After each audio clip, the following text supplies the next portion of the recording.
सीमारेषेच्या बाहेर धमाकेदार षटकार. का बॅटिंग पाहायला मिळते आणि आता मात्र सर्व प्रेक्षक चिरनेर संघाचे देखील खुश झालेत. स्क्रीनवरती तुम्ही पाहू शकता. वाट पाहिली आणि वाट लावली असंच म्हणावं लागणार आहे. या बॉलवरती 6 धावा मिळतील आणि टोटल 16 धावा धावफलकावरती आपण पाहतोय. 56 धावसंख्येचं पाठलाग करायचा आहे. पहिल्या डावामध्ये आपण जर पाहिलं तर प्रवीण पाटीलची अफलातून खेळली आणि आता मात्र बॅटिंग करत असताना मैदानाच्या आतमध्ये साहिलची अप्रतिम खेळी पाहायला मिळते. डावखुऱ्या हाताचा विस्फोटक फलंदाज मैदानाच्या आतमध्ये आग ओघणारे बॅटिंग करतोय. त्याच्या बॅट मधून 2 षटकार 1 चौकार देखील आपण पाहिलाय. खर तर जवळजवळ 1 वाजायला आलं तरी देखील पाहुण्यांची भरपूर सारी मांदियाळी आपल्याला व्यासपीठावरती पाहायला मिळते. तिथे मात्र चांगला चेंडू फेकला गेलाय, कमबॅक केलाय आणि करणं गरजेचं होतं. मैदानाच्या आतमध्ये 16 धावा धावफलकावरती येताना पाहायला मिळत आहेत. मग डासिंग पर्सनॅलिटी म्हणून ज्यांची नेहमीच ओळख राहिली आमचे मित्र कल्पेशजी काले यांचं देखील या ठिकाणी शुभ आगमन होतं. अजूनही या षटकातील शेवटचा चेंडूचा खेळ येणं बाकी असणार आहे. 16 धावा धावफलकावरती लागल्यात. शांत गतीचा क्रिकेट खरं तर मनसे चषक 2026 आपण एन्जॉय करतोय. तुडुंब गर्दी प्रेक्षकांची आपल्याला पाहायला मिळते. या स्पर्धेमध्ये लक्की ड्रॉ देखील एक स्कूटी बाईक देखील ठेवण्यात आले. अजून एक चांगला फटका याही बॉलवरती. या बॉलला पाठवलंय सरळ स्क्वेअर लेगच्या वरतून. धमाकेदार षटकार. अप्रतिम बॅटिंग पाहायला मिळाली मैदानाच्या आतमध्ये. खरं तर पहिल्या डावामध्ये आपण जर पाहिलं तर रावी टीमच्या धावा होत्या पहिल्या षटकामध्ये 10 धावा. परंतु दुसऱ्या डावाला जशी सुरुवात झाली ना, साहिल चव्हाण मात्र का बॅटिंग केल्या तब्बल 22 धावा धावफलकावरती येताना पाहायला मिळत आहेत. 22 धावा धावफलकावरती आपल्याला येताना पाहायला मिळत आहेत. 56 धावेचं टार्गेट इथून सेट करायचा आणि पहिल्या डावामध्ये देखील प्रवीण अप्रतिम बॅटिंग केली होती. तो देखील डावखुऱ्या हाताचा फलंदाज होता आणि आता साहिल चव्हाण मात्र इम्प्रेस केलाय या मॅच मध्ये. वैयक्तिक 6 चेंडू खेळला आणि 6 बॉलवरती 22 धावा केल्यात. दुसरं षटक फेकण्यासाठी हर्षद मोकलला आपण पाहणार आहोत गोलंदाजी मार्क वरती. चला सामना सुरू करा. नेक्स्ट मॅच देखील तेवढीच ताकदीची आपल्याला पाहायला मिळेल. एका बाजूने आवरे टीम त्यांना फाईट करेल, पेन कोलीवाडा हा संघ. दोन्ही टीमला देखील खूप साऱ्या शुभेच्छा आपण देऊया. चांगला सामना रंगतोय. पहिल्याच ओव्हर मध्ये तब्बल 22 धावा येताना आपण पाहिल्या. दुसऱ्या षटकाला होती सुरुवात. पहिलाच बॉल फिरून खेचलाय. बॉल चाललाय सरळ ढगात. खरं तर असं वाटलं होतं परंतु इथे काच पकडलाय. अप्रतिम. सर्वांना वाटलं होतं की हा चेंडू सरळ सीमारेषेच्या बाहेर जाईल, परंतु शेवटच्या मोमेंटला अशा प्रकारचा झेल पकडणं तेवढंच इझी नसतं आणि ते करून दाखवलंय आदित्य पाटील. पाडू शकता स्क्रीनवरती. स्वतःला स्ट्रेच केलं, तदनंतर हा झेल पकडला गेला आणि हा जल्लोष टाळ्यांचा वर्षाव पाहायला मिळतोय. शॉर्ट ऑफ लेनचा बॉल थोडासा पाठीमागे केला होता आणि तदनंतर मात्र तिथे चांगलं क्षेत्ररक्षण पाहायला मिळालं. 22 धावसंख्येवरती पहिला धक्का शिरनेर या टीमला बसताना आपण पाहतोय. नवीन फलंदाज ऋषी नारंगेकर मैदानाच्या आतमध्ये इनॅट नंबर 3च्या पोझिशनवरती आपल्याला येताना पाहायला मिळतोय. ज्या ब्रेक थ्रूची गरज होती, जे विकेटची गरज होती ना, ती मात्र मैदानाच्या आतमध्ये हर्षद मोकल यांनी आपल्या टीमसाठी मिळवून दिल्या. ऋषी आलाय मागच्या मॅचचा हिरो. खरं तर गोलंदाजी करत असताना अफलातून कामगिरी केली होती आपल्या टीमसाठी. इथून चांगली बॅटिंग करावी लागणार आहे. इथे बॅकफुटला गेले, कट केला पॉइंटच्या दिशेने. क्षेत्ररक्षक तैनात आहेत. एकाच ऍक्शन मध्ये बॉलला उचलून फेकतायत, त्यावर मात्र सिंगल इथून पूर्ण केले जाईल. 23 धावा धावफलकावरती येताना आपल्याला पाहायला मिळत आहेत. लकी ड्रॉ साठी बाईक देखील या ठिकाणी पाहायला मिळते. स्कूटी ज्या कोणाला या लकी ड्रॉ मध्ये नाव नोंदणी करायची असेल तर आपण व्यासपीठाच्या उजव्या बाजूला येऊन त्या ठिकाणी नाव नोंदणी करू शकता. 23 धावा धावफलकावरती येताना आपल्याला पाहायला मिळत आहेत. दुसरं षटक मार्गस्थ आहे. पहिल्याच बॉलवरती आक्रमण करण्याचा प्रयत्न केला गेला, परंतु चांगलं क्षेत्ररक्षण पाहायला मिळालं आदित्य पाटील यांच्या माध्यमातून. आणि तदनंतर एक मोठा धक्का फलंदाजाला बाद व्हावं लागलं होतं, परंतु नवीन फलंदाज ऋषी आला, त्याच्या बॅटमधून देखील एक सिंगल येताना पाहायला मिळाली. आता साहिल चव्हाण स्ट्राईक एंडवरती आपल्याला पाहायला मिळतोय. वैयक्तिक 22 या धावसंख्येवरती बॅटिंग करताना त्याला आपण पाहतो. 6 चेंडूचा खेळ त्याने आतापर्यंत केलाय आणि 22 धावा वैयक्तिकीतून बनवल्या गेल्यात. पुढचा बॉल पुन्हा एकदा हर्षद मोकल गोलंदाजी मार्कवरती सज्ज होतोय. इथे फुलटॉस पद्धतीचा बॉल असं वाटलं होतं, परंतु लेग स्टंप सोडून जाणारा बॉल होता आणि त्यानंतर पंचांचा इशारा वाईटचा आला. एक्स्ट्राची धाव मात्र इथे लिहिली जाईल आणि 24 धावा धावफलकावरती लागल्या गेल्यात. 56 धावेचं पाठलाग इथून करायचं आहे. 24 धावा धावफलकावरती आपण पाहतोय. इथे पुन्हा एकदा फिरून खेळण्याचा प्रयत्न, क्षेत्ररक्षक आहे डीप मध्ये, चांगली फिल्डिंग. एकाच ऍक्शन मध्ये बॉलला उचललं, फेकलं तर 2 नंतर सिंगल या ठिकाणी पूर्ण केले जाईल. चांगली फिल्डिंग पाहायला मिळते आणि 25 धावा धावफलकावरती इथून जोडल्या जातील. कमबॅक केलंय. खरं तर पहिल्या ओव्हरमध्ये आपण जर पाहिलं तर ओमकार पाटील प्रमुख गोलंदाज थोडासा महागडा ठरला आणि त्यानंतर हर्षद आला गोलंदाजी मार्कवरती आणि त्यांनी मात्र इथे कमबॅक केलं आपल्या टीमसाठी. आतापर्यंत 3 धावा त्यांनी खर्च केल्यात.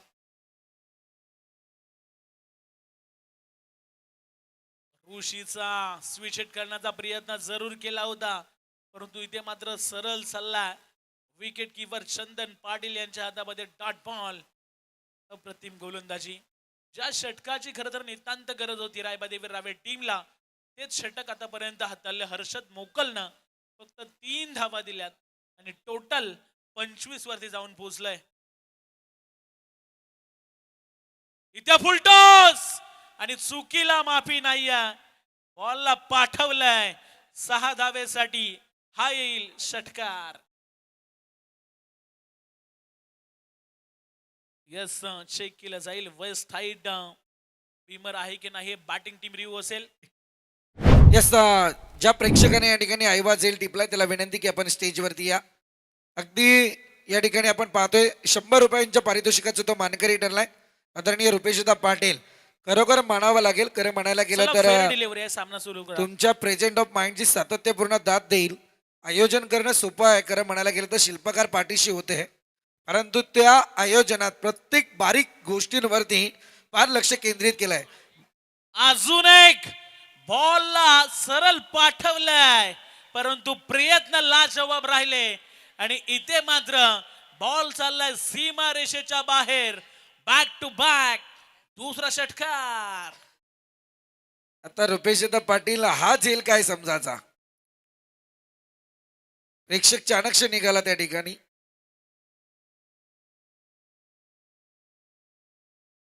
चला स्टार्ट करा आपण. लगातार 2 षटकार महत्वाचे आलेत.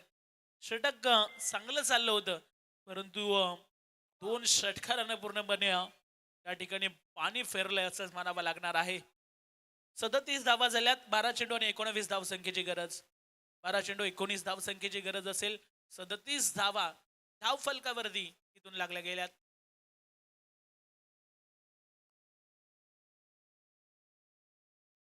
चला सामना लगेचच सुरू करा, कारण प्रयत्न लाजवाब पाहायला मिळाले. आदित्य पाटील होते त्या ठिकाणी आणि शेवटच्या मोमेंटला मात्र बॉल स्टॉप करण्याचा प्रयत्न केला गेला, परंतु त्यानंतर मात्र 6 धावेसाठी हा चेंडू जाताना आपल्याला पाहायला मिळाला. 37 धावा धावफलकावरती येताना पाहायला मिळत आहे. त्याच्यामध्ये एक फलंदाज देखील बाद होताना आपण पाहिला. आता 12 चेंडू आणि गरज आहे 19 धावसंख्येची. 56 धावा इथून बनवायच्या होत्या आणि आता 2 षटकामध्ये आपण जर पाहिलं तर 37 धावा धावफलकावरती लागल्यात. आता गोलंदाजी मार्कवरती तिसरं षटक फेकण्यासाठी, एक महत्वाचं षटक फेकण्यासाठी गोलंदाजी मार्कवरती आदित्य पाटील सज्ज झाला. इथून धावा बनवाव्या लागणार आहेत एका बाजूने, तर दुसऱ्या बाजूने धावा रोखायच्या आहेत. चांगले प्रयत्न दोन्ही संघाचे पाहायला मिळणार आहेत. आदित्य आहेत गोलंदाजी मार्कवरती. 12 मध्ये 19 धावसंख्येची गरज आहे शिरनर टीमला. चला जास्तीचा टाइम अलाउड नसणार आहे. सामना लगेचच सुरू करा. साहिल देखील भरपूर फॉर्म मध्ये पाहायला मिळतो. चांगले बॅटिंग त्यांनी देखील केले, परंतु ऋषीचं देखील कौतुक करावं लागणार आहे. सुरुवातीला बॅटिंग करत असताना थोडंसं चाचपडत होता, परंतु त्यानंतर मात्र त्याच्या महत्वाच्या क्षणाला 2 षटकार आले त्याच्या बॅटमधून. तिसऱ्या षटकाला होते सुरुवात. स्ट्राईक एंडवरती साहिल आपल्याला पाहायला मिळतोय. पहिलाच बॉल गॅप मध्ये अतिशय वेगानं चाललाय थर्ड मॅनच्या दिशेने, दणदण करत सीमा रेषेच्या बाहेर चौकार. उलटाच बॉल होता, फक्त बाटची कडा घेऊन बॉल मात्र सीमारेषेच्या बाहेर गेलाय आणि हा नशिबाचा चौकार असंच म्हणावा लागणार आहे. कारण पुन्हा एकदा या ठिकाणी वेस्ट हाईट साठी चेक केलं जाईल. वेस्ट हाईट बीमर आहे की नाही या सर्व गोष्टी चेक केल्या जातील. तदनंतर मैदानाच्या आतमध्ये हा डिसिजन देखील दिला जाणार आहे. अर्थातच टेक्निकल टीम कडून डिसिजन आपल्यापर्यंत येईल. आपण जाऊया त्या ठिकाणी मान्यवर उपस्थित झालेत. आदरणीय नियाज भाई या ठिकाणी उपस्थित आहे. त्यांचा सन्मान हे मुख्य व्यासपीठावरती केला जाईल. आदरणीय नियाज भाई. फेअर डिलिव्हरी, चला सामना सुरू करा. फेअर डिलिव्हरी असेल. इथे मात्र लँड होताना बॉल पाहायला मिळाला आणि तदनंतर त्या बॉलवरती 4 धावा येताना पाहायला मिळत आहेत. 41 धावा धाव फलकावरती इथून जोडल्या जातील. 11 चेंडूमध्ये अद्याप 15 धाव संख्येची गरज मैदानाच्या आतमध्ये आपण पाहतोय. इथे फटका चांगला आहे, क्षेत्ररक्षक तैनात आहेत. चांगली फिल्डिंग पाहायला मिळेल. एकाच ऍक्शन मध्ये बॉलला उचललं फेकलंय आणि तदनंतर मात्र पाहता पाहता एक सिंगल देखील पूर्ण होताना पाहायला मिळेल. 42 धावा, 42, लॉस ऑफ 1 विकेट. त्याच समय त्या ठिकाणी आदरणीय कल्पेश काले उपस्थित आहे. त्यांचा सुद्धा सन्मान करण्याची विनंती. या कल्पेश सर, एक डॅशिंग पर्सनॅलिटी सध्या आपल्याला पाहायला मिळते. सामना चालू आहे रावे टीमच्या विरोधात आपण पाहतोय आणि रावे टीम सध्या अगदी मी तर म्हणेल ओमकार पाटील तुम्हाला या ठिकाणावरती शुभेच्छा आलेल्या आहेत. अर्थातच कर्जतचा एक अव्वल दर्जेदार खेळाडू अमोलजी दरेकर यांच्याकडून तुम्हाला या सामन्यासाठी शुभेच्छा आल्यात. शुभेच्छांचा स्वीकार जरूर आहे. मनसे ट्रॉफी फार दिमागात सजले आहे. त्यांनी वक्तव्य केलं माझ्याशी फोनवरती की अगदी दिमागदार पेन नगरी मधली मनसे ट्रॉफी पाहायला मिळते. कडक आयोजन. फटका फसलाय आणि मैदानाच्या आतमध्ये विकेट येताना पाहायला मिळेल. ऋषी नारंगीकरला परतावा लागेल मैदानाच्या बाहेर. एक मोठी विकेट येताना पाहायला मिळते. खऱ्या अर्थानं संपूर्ण आता रायगडकरांचं ठाणेकरांचं लक्ष या स्पर्धेवरती लागलंय. कारण मनसे चषक म्हटल्यानंतर या स्पर्धेची चर्चा सातत्याने होताना आपल्याला पाहायला मिळत असते आणि चांगला झेल मात्र या ठिकाणी पकडला गेला आणि फलंदाज ऋषीला मात्र परतवलं मैदानाच्या बाहेर. महत्वाच्या क्षणाला विकेट आले रायबदेवी रावे टीमसाठी. आता येणारे 9 चेंडू आणि 14 धाव संख्येची गरज आहे. 9 चेंडू 14 धावा हे समीकरण मैदानाच्या आतमध्ये आपल्याला पाहायला मिळतोय. नवीन बॅटर स्वप्नील म्हात्रेला आपण पाहतोय. स्वप्नील म्हात्रे मैदानाच्या आतमध्ये दाखल होताना आपल्याला पाहायला मिळेल. 9 चेंडू आणि 14 धाव संख्येची गरज. 9 चेंडू 14 धावा हे समीकरण आपल्याला पाहायला मिळतोय. दोन्ही संघ ताकदवर आहेत. गोलंदाजीचा भरणा दोन्ही संघांमध्ये चांगला आहे. त्याच्यामुळे कुठला संघ इथून जिंकेल हे देखील सांगणं कठीण असणार आहे. पेन चक्की मालक आदरणीय प्रकाश भाई यांचं या ठिकाणी आगमन झाले. त्यांना विनंती की आपण मंचावरती या. आपल्या या ठिकाणी सहर्ष स्वागत. प्रकाश भाई या आपण मंचावरती. मनसे ट्रॉफी मध्ये आपलं सहर्षमय स्वागत. स्वप्नील स्ट्राईक वरती आता पाहायला मिळेल. 9 चेंडू आणि 14 धाव संख्येची गरज. इथे डिफेन्सिव्ह पवित्र खेळण्याचा प्रयत्न मैदानाच्या आतमध्ये. रिस्की रन, वेगवान थ्रो आणि साहिलची विकेट आता महत्वाची असणार आहे इथून आणि तेच घेण्याचा प्रयत्न क्षेत्ररक्षकाच्या माध्यमातून केला गेला. इथे चोरटी धाव मात्र घेतली गेली आणि एकेरीच्या बदलतीनं 43 धावा धाव फलकावरती येताना पाहायला मिळत आहेत. आता 8 चेंडू येणारे बाकी असेल आणि 13 धाव संख्येची गरज. कंपल्सरी चेसिंग या स्पर्धेची नियमावली आपल्याला पाहायला मिळते. आज स्पर्धेची दुसरी रात्र आणि उद्या खरं तर अंतिम रात्र या स्पर्धेची आपल्याला पाहायला मिळणार आहे. उद्या देखील भरपूर चांगले संघ या स्पर्धेच्या माध्यमातून खेळताना आपल्याला पाहायला मिळतील आणि लकी ड्रॉ साठी खरं तर या स्पर्धेच्या माध्यमातून स्कूटी देखील देण्यात आल्या. 200 रुपयाचं कुपन काढा आणि एक स्कूटी जिंकण्याची संधी मात्र सर्व प्रेक्षकांसाठी असणार आहे. इथे फिरून खेळण्याचा प्रयत्न आणि पाहता पाहता आता मात्र बॉल चाललाय सीमा रेषेच्या बाहेर. 4 धावेसाठी चौकार. 4 धावा इथून येताना पाहायला मिळतील. साहिल मात्र सलामीला आला आणि शेवटपर्यंत मात्र आपल्या टीम साठी लढतोय. त्याच्या बॅट मधून अजून एक चौकार येताना पाहायला मिळाला. चांगले बॅटिंग पाहायला मिळते. शॉर्ट ऑफ लेनचा बॉल त्याला जागा बनवली आणि सरळ फाईन लेगच्या दिशेने खेळून काढला 4 धावेसाठी. आता 7 चेंडू आणि 9 धाव संख्येची गरज मैदानाच्या आतमध्ये आपण पाहतोय.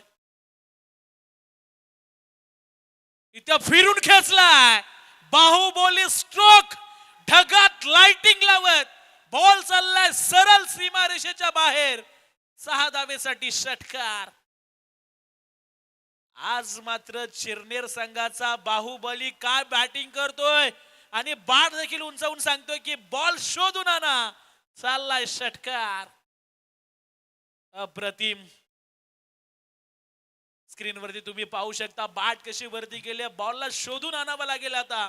एवढ्या लांब मी मारलं असं हेच म्हणत असताना स्वप्नील जरूर मी म्हणेल, कारण अगदी मगाशी मी आलो त्यावेळी मैदानाची थोडी चाचपणी जरूर केली, परंतु अगदी रुपेशदा पाटील यांनी जे मैदान निवडलं ना फार चांगलं निवडलं. त्याचं कारण एकमेव आहे, अगदी नॅचरल स्टेडियम जसं पाहायला मिळतं ना तसं आहे.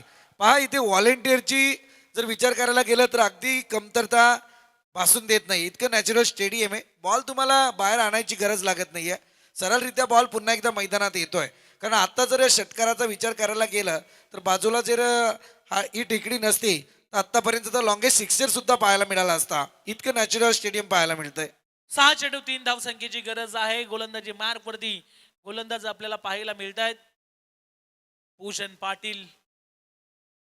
पाटीलला आपण पाहतोय. चांगला सामना रंगेल, कारण पूजन एक चांगला गोलंदाज आहे. नुकताच एक नाईटची स्पर्धा मी देखील पाहिली, ज्या ठिकाणी 6 बॉल वरती 3 धावेची गरज असताना डेरेवलीच्या स्पर्धेमध्ये अप्रतिम गोलंदाजी केली होती पूजन. परंतु इथून 3 धावसंख्येची गरज असणार आहे मैदानाच्या आतमध्ये.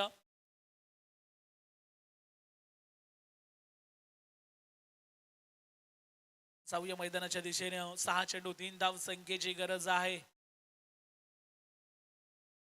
इथे चांगला फटका आणि या बॉल वरती विनिंग स्ट्रोक आणि हा सामना जिंकला चिरनेर टीमनं. 6 धावेसाठी हा फटका पाहायला मिळाला. Well played and hard luck रायबादेवीर रावे टीम. खूप साऱ्या शुभेच्छा असेल पुढच्या मॅच साठी चिरनेर टीमला.